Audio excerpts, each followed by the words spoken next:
د جنس تغیریدل په افغانستان کې دوه نجلۍ چې هلکان شول.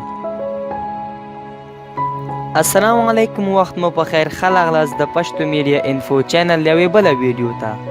نن بیا هم یوې موضوع باندې غږیږم چې دوه نجلۍ په افغانستان کې هلکان شول. نو مخکې له ویډیو شروع کېدو نه مهرباني وکړئ زموږ چینل درسره سبسکرایب کړئ او دغه د ټلۍ نشان درسره ضروری ووهی ترسو زموږ هره نوې ویډیوګانو څخه خبر شئ.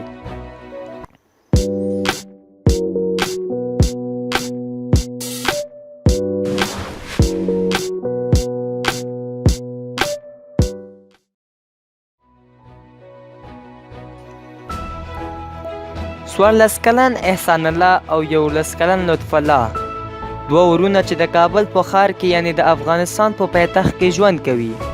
څو ورځې وړاندې د امنې او مدینې په نوم یادېدل، اوس د هغوی جنس تغییر کړی. د انډیپنډنټ ورځپاڼې د راپور په اساس دواړه دا ټول کلونه ښځینه ژوند درلودل. نجلۍ غوندې کالي اغوستل او د نجلیو ښوونځي ته تلل. په دې ټول کلونو کې فکر نه و کړی چې هلکان دي. کله چې عمر یې پورته لاړو، خپلوان او ټولګیوال یې متوجه شول چې د دواړو بعضې کارونه هلکانو غوندې دي.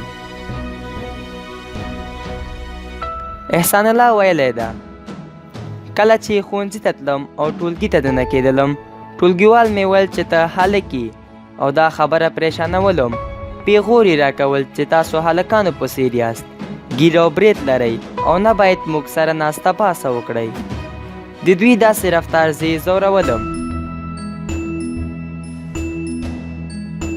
لطف الله هم د خپلو ټولګیوالو ځورېدلو څخه وایي چې نه پوهېدم چې کوم څوکۍ باندې کښېنم او درس ووایم، ځکه ټولګیوال مې نه پرېښوسم چې هغوی سره کښېنم. هغوی ویل چې ته هلک یې. د راپور په اساس په دې آخرو کې کله چې دوی د بلوغ عمر ته نږدې کېدل، د دوی دواړو غږ تغییر وکړو. ګرځېدل یې هم تغییر وکړو، ګیر او برېت یې هم راغلو. نو هغه وخت و چې د کورنۍ او ټولګیوالو نور هم شک پیدا شو. وروسته له دې د دوی مور له دوی پلار سره وغږېده او د دې مشکل د حل لپاره په پټه متخصص ته لاړل.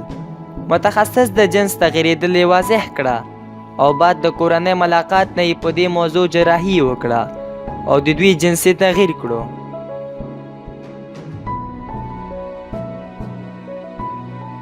دا دوه کسان چې پخوا کې د امنې او مدینې په نومونو یادېدل، خدای په اماني وکړه او نومونه یې احسان الله او لطف الله ته یې واړوله. دا دواړه کسان د هلکانو جامې اغوستلو نه بعد خپل د ژوند نوی موسم یې پیل کړه.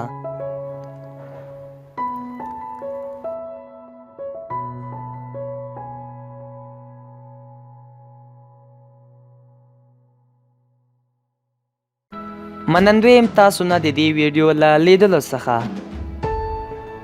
د نورو ویډیوګانو لپاره مهرباني وکړئ زموږ چینل درسره سبسکرایب کړئ. تر بله ویډیو پورې تاسو په لوی الله پاک سپارم. خدای په امان.